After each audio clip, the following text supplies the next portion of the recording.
Seja bem-vindo ao quadro 30 Minutos de EBD. Aqui nós comentamos as lições da Escola Bíblica Dominical da classe Adultos.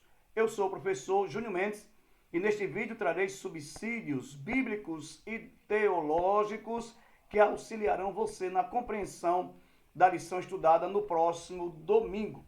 Esta lição que tem como tema principal, ou esse trimestre que tem como tema principal, a igreja em Jerusalém, doutrina, comunhão e fé, a base para o crescimento da igreja em meio às perseguições, e que estaremos estudando a lição de número 2, que tem como título a igreja de Jerusalém, um modelo a ser seguido. E o que fazia aquela igreja ser um modelo a ser seguido? O texto áureo vai nos responder. Ele vai nos dar um norte de quais eram os pilares, os quais eram as bases daquela igreja. E diz que aqueles crentes perseveravam na doutrina dos apóstolos, na comunhão, no partir do pão e nas orações. Então aqui nós temos exatamente o que tornava aquela igreja o modelo a ser seguido. Significava dizer que a igreja de Jerusalém não tinha problemas? É claro que aquela igreja tinha problemas. Inclusive, iremos estudar alguns problemas que surgiram no seio da igreja. Aliás, quando você lê Atos dos Apóstolos, você vê claramente os problemas que foram surgindo no decorrer do tempo. Mas aquela igreja vivia um testemunho tão poderoso, tão real da presença do Espírito Santo, que ela deixava marcas significativas na sociedade, a ponto de as pessoas desejarem participarem ou ser igreja. É isso que precisa ficar no nosso entendimento a respeito desta lição. Aliás, um dos pontos a ser considerado é justamente sobre isto. Aquele modelo era um modelo visível e fazia com que as pessoas que estavam de fora, ao observar a comunhão, a santidade, a perseverança na doutrina dos apóstolos, o partir do pão, o amor que aqueles crentes vivenciavam, a ver todo aquele testemunho, as pessoas acabavam a também desejar fazer parte da igreja e recebiam a salvação em Cristo Jesus. Logicamente, os milagres operados pelos apóstolos tinham um impacto muito profundo na vida daquela sociedade e também causava temor, causava espanto e conduzia aquelas pessoas a Cristo. Mas é preciso compreender que é justamente o modelo que aquela igreja conseguiu imprimir, não somente para as demais igrejas, mas também para a sociedade então, que faz com que haja o crescimento registrado na história e aqui no livro dos Atos dos Apóstolos. Vamos então para o primeiro tópico desta lição, que diz o seguinte: uma igreja com sólidos alicerces. E o primeiro subtópico diz uma igreja com fundamento doutrinário. O que isso quer dizer? Quer dizer que o ensino da doutrina era algo presente e constante na vida daqueles crentes. Aqueles crentes eram ensinados a viver de acordo com as sagradas escrituras. E isto tornava eles crentes fortalecidos na palavra. Porque somente a palavra tem a capacidade de transformar pecadores na imagem de Cristo. Por isso o autor vai escrever aqui no final do parágrafo que uma igreja só pode ser considerada genuinamente cristã quando ela consegue ensinar e doutrinar seus membros de tal forma que eles passem a refletir a imagem de Cristo. Isso significa dizer que numa igreja onde não se ensina a palavra e não se ensina de forma sistemática, esta igreja acaba ficando fraca. Esses crentes acabam ficando fracos, porque é a palavra de Deus que traz sustentação. É a palavra de Deus que é o alicerce da vida cristã. Jesus ensinando no Sermão do Monte, ou no final do Sermão do Monte, registrado no Evangelho de Mateus, no capítulo 7, ele fez uma comparação entre aqueles que recebiam o ensino, ou que ouviam o ensino e praticavam, e aqueles que ouviam o ensino e não praticavam. E ele diz que quem escuta o ensino e pratica é como uma casa construída sobre a rocha, ou seja, uma casa bem alicerçada e, portanto, capacitada para suportar as intempéries da vida, suportar as tribulações da caminhada cristã. Por quê? Porque a palavra ela traz exatamente esta sustentação, ela traz este alicerce. Há igrejas que estão fracas, há igrejas que estão minguando, estão definhando, porque, infelizmente, seus líderes não têm mais a preocupação de trazer a palavra para o povo, de ensinar a palavra para o povo. Em alguns lugares há muito movimento, em alguns lugares há muito barulho, mas pouca palavra. E faz com que esta igreja acabe se tornando uma igreja fraca. Os seus membros não têm uma vida que reflita o caráter de Cristo, justamente por causa da ausência deste ensino doutrinário. O segundo subtópico do tópico 1 diz: perseveravam na doutrina dos apóstolos. Significa dizer que os apóstolos ensinavam as escrituras, a igreja recebia o ensinamento e perseveravam em obedecer aquilo que lhes eram ensinados. Os crentes estavam sendo doutrinados pela palavra de Deus a viver uma vida de piedade, uma vida de santidade, uma vida de santo temor, uma vida em meio a uma sociedade corrupta daquele momento, como é hoje, mas uma vida totalmente transformada, que refletia a luz de Cristo. Portanto, aqueles crentes eram luz do mundo, conforme está escrito no Evangelho de Mateus. E eles perseveravam. Significa dizer que eles estavam todo o tempo fundamentados. Eles estavam procurando cada vez mais observar, seguir e obedecer o que os apóstolos ensinavam. Este era um dos grandes pilares daquela igreja. O ensino da doutrina, o ensino da palavra de Deus. O terceiro subtópico diz uma igreja relacional e piedosa. Por quê? Porque havia comunhão. Agora, percebe que esta comunhão é fruto do ensino? Pois é, a palavra era ensinada, a doutrina era aplicada e o resultado disto era a comunhão, a fraternidade, o amor fraternal entre aqueles crentes, porque eles eram ensinados. E o reflexo do ensino era justamente a comunhão entre os crentes, porque onde há ensino da palavra, onde há perseverança no ensino da palavra, inevitavelmente aquela igreja será uma igreja sólida, será uma igreja que refletirá o modelo de amor, o modelo de piedade, de santidade, de santo temor que está registrado nas Sagradas Escrituras. Isto aqui é um chamamento para nós. Isto aqui é um convite para a igreja de então a buscarmos, a nos voltarmos mais para a palavra de Deus, para o ensino e o estudo sistemático das Sagradas Escrituras. Esta lição ela vem justamente para trazer a nós esse despertamento. E nós precisamos estar atentos para isto.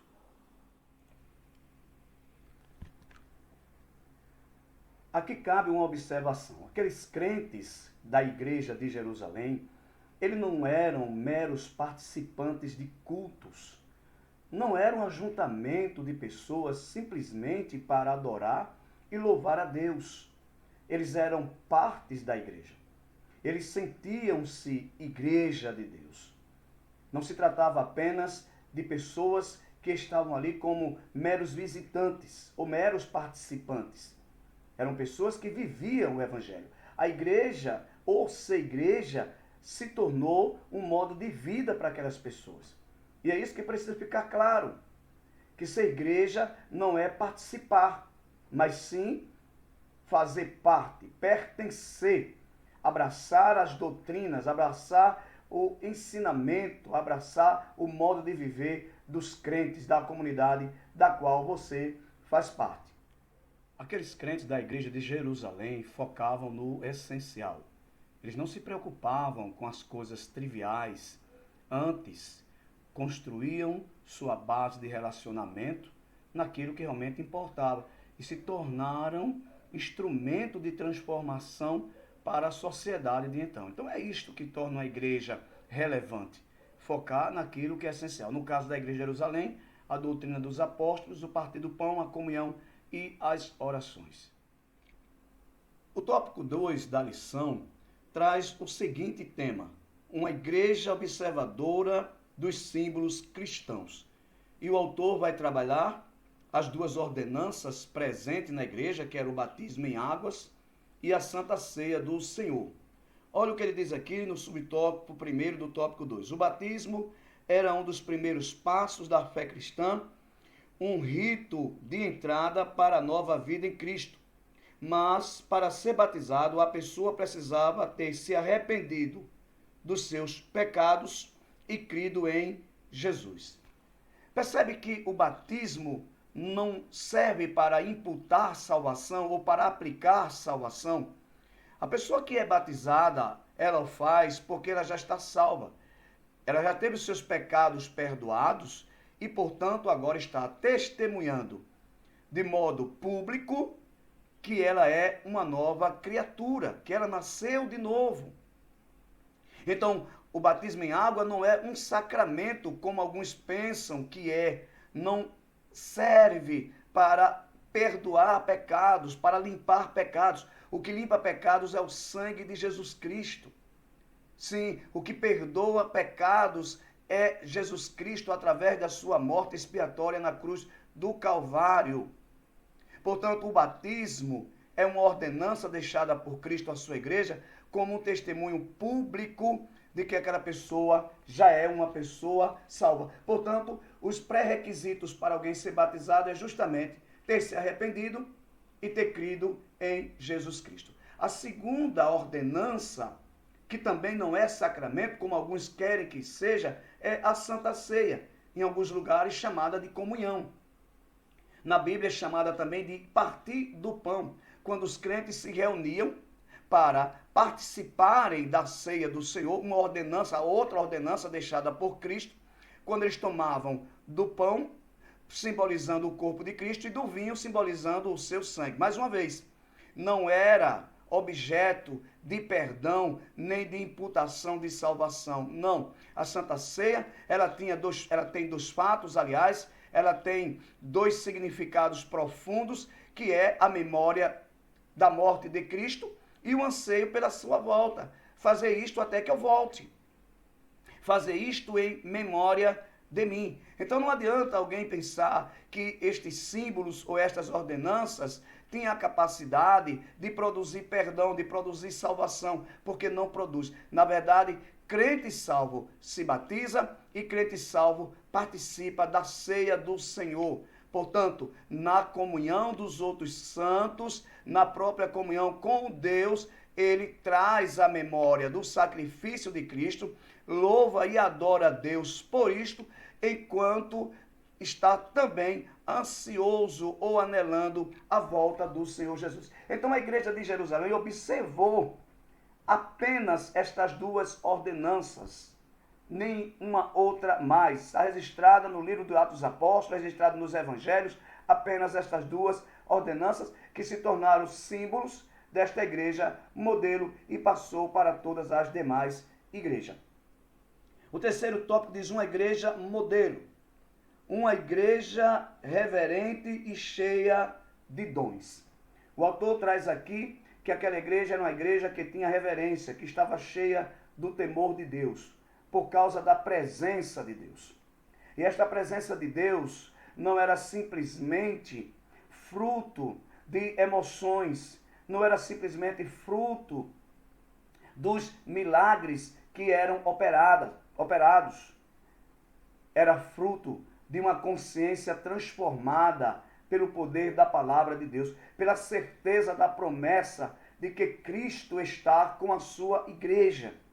Então não era uma igreja que estava firmada em sentimentos, não estava fundamentada no sentir, mas estava fundamentada no crer, no ter uma consciência plena da real e poderosa presença de Deus no seu meio e, portanto, adorava a Deus, reverenciava o Senhor, temia ao Senhor, como é ordenado nas Escrituras Sagradas. O subtópico 2 desse terceiro tópico diz uma igreja acolhedora. Em que aspecto? Os crentes eram acolhidos naquela igreja. Havia comunhão, havia partilha, havia generosidade, havia solidariedade. O texto chega a dizer que ninguém tinha falta de alguma coisa, porque os crentes estavam numa comunhão tão profunda que quando alguém padecia, eles socorriam, os outros socorriam. E isto é ser igreja, isto é ser parte desta magnífica obra de Cristo, estabelecida por Cristo, que é a sua igreja. Então, o escritor diz aqui, uma igreja, para se tornar relevante, necessariamente deve ser acolhedora. A igreja de Jerusalém é um modelo de igreja acolhedora. As pessoas que faziam parte desta igreja se sentiam acolhidas, se sentiam irmãs umas das outras, se sentiam amadas, se sentiam abraçadas, se sentiam socorridas. Havia acolhimento. E aqui cabe uma reflexão. Talvez estejamos precisando melhorar neste ponto na nossa comunidade. Essa ação de acolher principalmente os que estão chegando. Porque a pessoa, quando está chegando, algumas vezes está vindo de um ambiente completamente mundano, pagão, onde ele tinha muitos amigos, muitas pessoas que o cercavam, que o rodeavam, e que com ele se conduzia para as coisas deste século, deste mundo. E agora, chegando na igreja, essa pessoa tem agora uma nova família. Portanto, precisa ser acolhida, precisa ser abraçada, precisa se sentir parte da igreja. O subtópico número 3 diz uma igreja adoradora. Uma igreja que adorava a Deus. Louvar é muito mais que simplesmente cantar. É uma expressão de redenção e total entrega.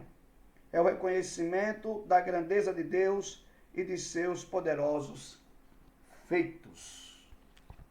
Glória a Deus por isto. Aquela igreja era uma igreja adoradora. Ela adorava ao Senhor. Como está nos Salmos, adorava a Deus na beleza da sua santidade. Os seus cultos eram cheios de verdadeiro louvor e verdadeira adoração. O culto era teocêntrico, estava centrado em Cristo, estava centrado na Trindade, no Pai, no Filho e no Espírito Santo.